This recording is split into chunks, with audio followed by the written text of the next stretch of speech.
Si quiere usted escapar un poquito del calor de este mes de julio que estamos viviendo pues realmente duro, la verdad que el poder mental para eso es importante y nos podemos refrescar, nos podemos ir a otras realidades, a otras dimensiones.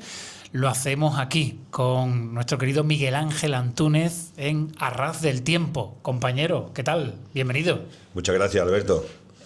Pasando también un poquito de calor en esas dimensiones. Sí, ¿no? Pero siempre es bueno recordar cosas o aportar algo, pues no sé, desde la humildad, pues aportar algo personal, ¿no? A lo mejor una opinión basada en algún dato que se ha encontrado por ahí, de manera que lejos de ser algo parecido remotamente a un profeta, cuando se detectan hechos, ¿no? Como siempre digo, los hechos son los que te van diciendo que se van cumpliendo determinadas predicciones o, en su caso, también profecías, ¿no?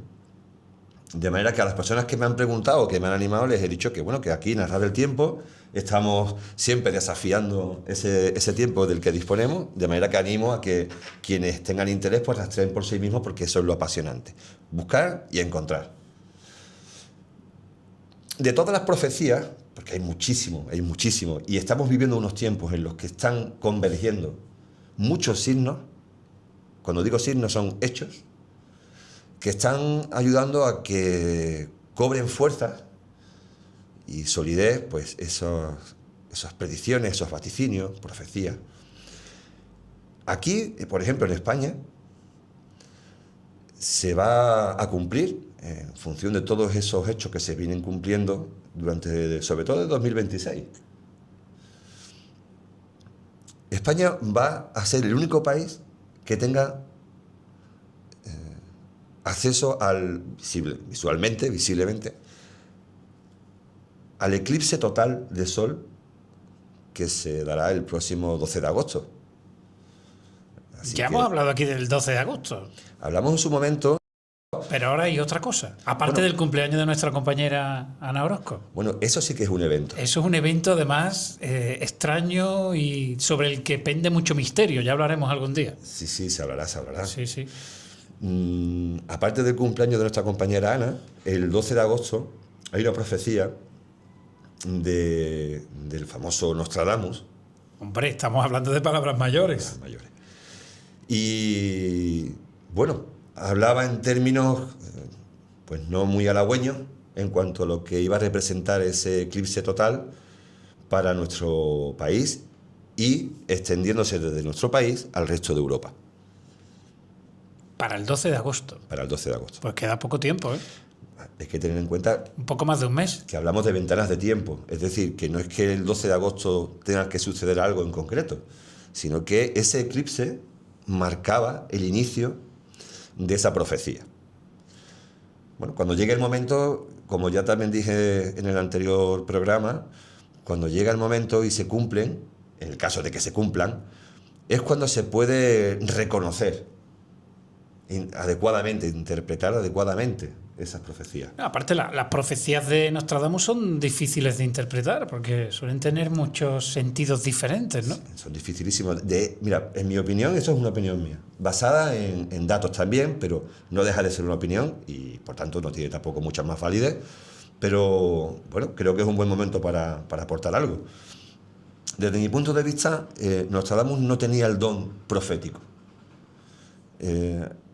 Hay informaciones que apuntan a que los templarios, los primeros templarios, los que crearon la Orden del Temple en Jerusalén, se dice que fueron de 9 a 11 personas las que crearon esa orden. Bueno, pues formaba parte de ese grupo primigenio un personaje. El caso es que este señor redactó 7 copias de un mismo manuscrito en el que parece que daba las claves para interpretar acontecimientos del futuro. Uno de esos ejemplares fueron a parar a la biblioteca del Vaticano, a los archivos secretos del Vaticano. O eso al menos parece ser que es lo que sucedió en base también a cosas que han ido sucediendo y personas que han tenido accidentalmente, digamos, acceso a esos manuscritos en las bibliotecas del Vaticano. Y uno de esos ejemplares, de mano en mano, al final llegaron a quien conocemos como Nostradamus. Qué curioso, ¿eh? Sí, Esa teoría. Sí, y además tiene fuerza, vamos, tiene peso, tiene Sí. Me tomé la molestia de seguir ese rastro y Bien, tiene solidez. bien. Y concretamente, esa profecía que afecta a España y que será, digamos, el primer lugar en el que se cumpla y a partir de ahí llegue a Europa, ¿qué dice exactamente o qué apunta? ¿Qué puede pasar a partir del 12 de agosto? Es complicado. Quien lea las cuartetas entenderá lo que quiero decir con esto. Porque él hablaba en un lenguaje de su época. De manera que bueno, si tomamos la situación actual, a nivel geopolítico y demás, parece que cobra fuerza la idea de que las corrientes migratorias y ciertos movimientos que está habiendo, que no son o no están tan asociados a lo que es la migración en sí, pero sí con ciertas corrientes religiosas, pues podrían tener como puerta hacia Europa, a España, como punto, digamos, protagonista, ¿no? Pero luego también se hablaban de otro tipo de... Las denominaba plagas, no en un sentido peyorativo, sino como algo que se va extendiendo y que va generando una cierta pues, revuelta social o no sé. Esto ya te digo que es algo bastante complejo de interpretar y sobre todo de explicar en tan poco tiempo. Pero si uno lee las cuartetas y lee a las personas que llevan décadas estudiando sus profecías, entenderán que la situación actual va encajando poco a poco en lo que Nostradamus apuntaba como una situación complicadísima. Yo recuerdo que hace muchos años, prácticamente en la época de los templarios, cuando yo estudiaba en el instituto, se puso de moda esto de Nostradamus y nos compramos todos el libro. Sí, yo me he leído el libro de Nostradamus. Ha habido una fiebre enorme, pero es que, claro, cuando pasan, yo por ejemplo... ¿Sabes que en esa edad, cuando tenías 17, 18 años, te decían, no, es que hubo un señor que en el siglo XIV, XV, no recuerdo exactamente de qué época es Nostradamus, pues predijo prácticamente todo lo que pasó después, las guerras mundiales, digamos, la lucha nuclear, todo, ¿no?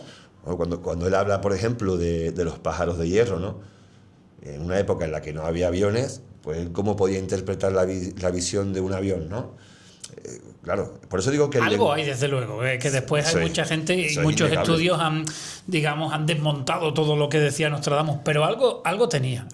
Cuando se considera que una profecía no se ha cumplido, realmente lo que ha sucedido es que no se ha interpretado bien. Es diferente esto. Y lo del lenguaje es fundamental, entender el lenguaje de una época. Ya hemos hablado también aquí de los proyectos que no son proyectos basados en fantasía. Son proyectos en los que se han invertido millones y millones de dólares por parte de organismos gubernamentales, agencias de inteligencia, como puede ser la CIA, en la que se ha estudiado en profundidad la capacidad del cerebro humano y la capacidad que tenemos de acceder a dimensiones en las que la realidad escapa a nuestra comprensión. Desde la proyección mental hasta el contacto con seres de otras dimensiones. Y esto no se puede olvidar porque es un hecho a nivel científico, porque quienes participan en esos proyectos no son personas que se basen en filosofías o en corrientes místicas, son científicos. De manera que yo animo siempre a abrir la mente, a no dar nada por hecho, pero tampoco descartar nada. Importante eso de abrir la mente. Es muy sano eso, no descartar. Sí. Y bueno, cuando sucedan cosas, intentar siempre filtrarlo desde el sentido común, pero también con esa mente abierta que nos lleve a decir, bueno, pues si alguien predijo, vaticinó, como queramos llamarlo, un acontecimiento que luego se ha dado, es porque hay realidades que están ahí y que escapan, como digo, a nuestra comprensión, en las que también hay que confiar, porque esto es también importantísimo. Hoy iba a hablar también de Benjamín Solari Parravicini, que para mí es asombroso. Es una historia asombrosa, no sé si nos dará tiempo hoy, si no, pues para la semana que viene. Lo dejamos para la semana que viene. Que es nuestro último programa de temporada, ¿no? Entiendo. Sí. Podemos dedicárselo porque de verdad que es digno de mencionar. Pues en este caso, esta persona, con psicografías a principios del siglo XX, y hablaremos en profundidad, hizo predicciones o profecías que se han cumplido. Y hubo una en concreto que fue bueno, este señor falleció en el 74, en diciembre del 74. Pues están ahí sus psicografías. 2 torres, la Estatua de la Libertad, y decía, el norte de América será golpeada su libertad 2 veces. Vaya, desde luego 2 veces. Que da miedo. Hablaremos de esas profecías la próxima semana y simplemente un apunte porque hablabas también de esa relación de la Orden de los Templarios, ¿no?, con Nostradamus. Cerca de Utrera, Montellano, tenemos un castillo que fue templario, el castillo de Cote. Desde aquí invito a todos los oyentes y a los que nos ven a través de YouTube en Cope Utrera, que vayan por allí, hagan una rutita de senderismo muy chula que hay para subir arriba, y es un lugar que tú conoces bien, que tiene su poderío, ¿eh? Y otro sitio que también animo a quienes tengan previsto viajar allí, he tenido oportunidad de recorrer también en varias ocasiones esa ruta, en Venecia.